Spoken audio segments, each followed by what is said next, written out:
신한대학교 군사학과 형성우 교수입니다.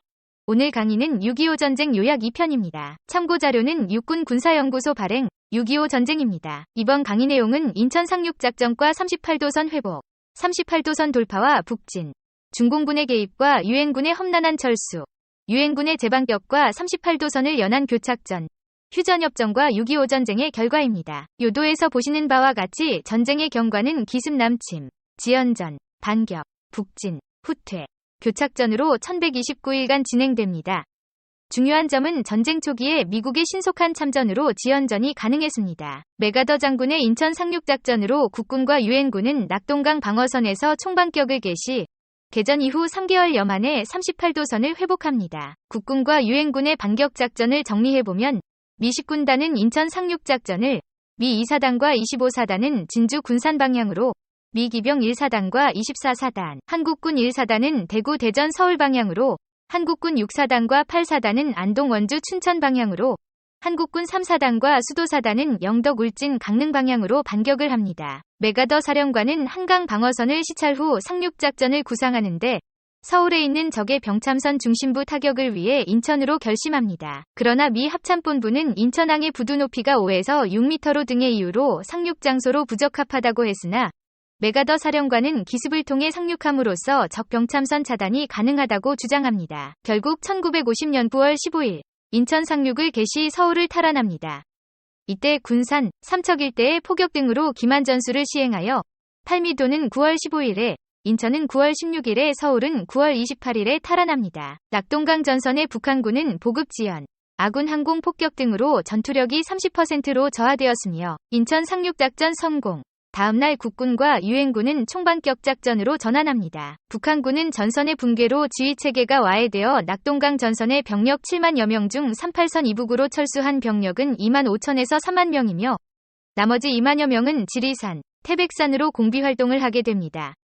결국 국군과 유엔군은 반격 개시 보름 만에 38도선을 회복합니다. 맥아더의 인천 상륙 작전 계획에 대해 미국 합참본부와 이 해군은 각각 5에서 6가지의 이유로 인천 상륙을 반대합니다. 그러나 맥아더는 기습 달성을 위해 적이 예기치 않은 인천이 적합하고 군산보다 인천으로 상륙해야 서울 탈환이 용이하다는 확고한 신념으로 5000대1 도박에 성공합니다. 유엔군의 북진 결의에 따라 국군 3사단이 최초로 38도선을 돌파하고 1일 평균 26km 속도로 북진, 국군 6사단이 국경 인근 초산에 태극기를 꽂고 압록강이 물을 담을 때는 통일의 꿈이 실현되는 듯하였다. 북진 상황을 살펴보면 미 1군단은 개성 사리원 평양 숙천 방향으로, 한국군 2군단은 춘천 양덕 개천 초산 방향으로, 한국군 1군단은 양양 원산 흥남 이원 청진 방향으로, 미 10군단은 원산의 행정상륙 후 장진호 방향으로, 미 7사단은 이원의 행정상륙 후 해산진 방향으로 38선을 돌파 후 북진하였다. 맥아더 사령관은 이승만 대통령의 강력한 통일 의지를 반영, 3차 대전의 우려에도 불구하고 북진을 결의합니다. 이에 따라 국군 3사단은 1950년 10월 1일 38도선을 최초로 돌파합니다.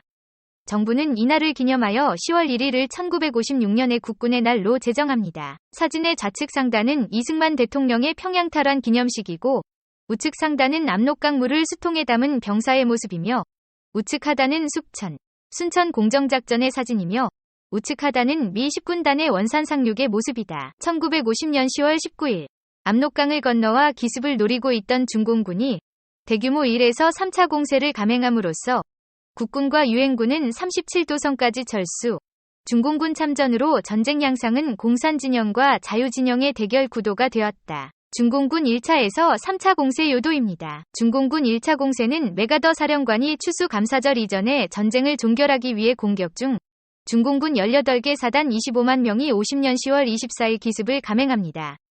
이때 맥아더는 중공군의 1차 공세 후에도 중공군의 소규모 공격으로 오판을 합니다. 중공군 2차 공세는 1950년 11월 24일 맥아더가 크리스마스 이전에 전쟁을 종결하기 위해 공세를 개시하나 운상과 군우리, 장진호 일대의 포위망을 형성 국군과 유엔군은 38도선으로 철수하게 되고 이때 중공군의 대규모 참전 사실을 인정합니다. 중공군의 3차 공세는 1950년 12월 31일 38도선 상에서 전투력이 약한 국군 1사단과 6사단 지역을 집중하여 돌파합니다. 이때 미 8군 사령관은 한강 결빙으로 중공군의 도하를 저지하기 어려워 병택에서 안성선으로 철수를 지시합니다.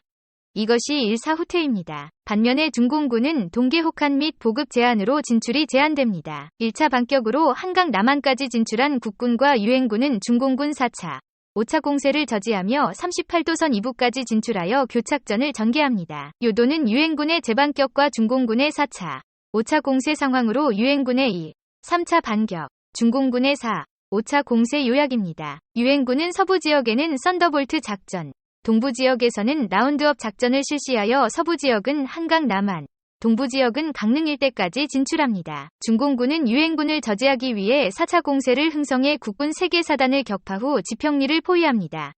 중공군은 3일간 파상 공격을 했으나 실패하여 참전 이후 최초로 패하게 됩니다. 중공군은 유엔군의 3차 반격으로 철원에서 김화선으로 진출하자 47개 사단을 동원 4월에는 서부전선에, 5월에는 동부전선에 2차례 공격을 하자 국군과 유엔군은 압도적 화력으로 4월 공세 시는 연국군 29여단이 설마리에서 4일간 저지에 성공하고 5월 공세 시 국군 6사단은 용문산 전투에서 중공군 3개 사단을 격퇴합니다. 좌측 하단의 사진은 방어 중인 연국군 글로스터 대대이고 우측 하단은 결사 머리띠를 맨 용문산의 국군 병사입니다. 1951년 7월 10일 첫 휴전회담이 시작된 이후 협상의 주도권을 잡기 위해 치열한 고지 쟁탈전이 전개되었으며 정전협정이 조인되면서 현재의 휴전선으로 분단되었다. 주요 고지 쟁탈전의 위치입니다. 군사분계선 일대에서 약 2년간 진행됩니다. 중공군은 5차 공세 실패 후 휴전회담에 참석하고 휴전회담 진행간 고지 쟁탈전이 전개되는데 영토 확보와 유리한 휴전 협상의 주도권을 장악하기 위해 협소한 공간에서 막대한 화력전으로 대량 인명피해가 발생합니다. 결국 1953년 7월 27일 정전협정이 조인되어 군사분계선과 북방안계선을 경계로 분단됩니다. 6.25 전쟁의 결과 남북한은 수많은 인명피해를 겪고 전 국토가 황폐화되었으며 전 세계는 미국과 소련을 중심으로 냉전체제가 지속되어 군비경쟁이 가속화되었습니다. 국군과 유엔군의 피해는 전사, 부상, 포로 및 실종 포함 약 77만 6천여 명, 공산군은 177만여 명으로 추정되며 민간인 피해는 남한이 99만여 명, 북한은 150만 명으로 추정합니다. 이산가족 1천만 명, 전쟁 고화 등으로 사회적인 문제가 발생하였고 산업시설은 45%가 파괴되었고 국토는 황폐화되었다. 북한에 미친 영향은 전쟁 기간 동안 대규모의 인구가 남한으로 이동하여 인적 자원이 부족했고 서방 세계와 단절되었으며 산업시설 국유화로 경제가 붕괴되었다. 남한에는 피난민이 도시로 집중되었고 반공 이념이 확산되었으며 봉건주의적 잔재가 붕괴되고 시장 경제 질서에 의한 산업자본이 형성되었다. 미국은 유엔군의 주도적인 역할을 수행, 자유세계의 리더로 부상했고 소련은 전쟁 배후 조종국가로 지목, 세계적 비난 대상이 되었으며 중공은 대량 사상자 발생 및 국력 소모로 경제 재건이 지연되었으며 일본은 6.25 전쟁의 가장 큰 수혜국으로 전쟁 기간 동안 GNP가 매년 20% 이상 성장했으며 결국 전 세계는 미국과 소련 중심의 냉전체제가 지속되었고 군비 경쟁은 가속되었다. 이상으로 6.25 전쟁의 개괄을 마치고 다음 강의는 대한민국을 위기에서 구해낸 최초의 승전, 춘천 홍천 전투입니다. 시청해주셔서 감사합니다. 유용하게 보셨다면 구독, 알림 설정 부탁드려요.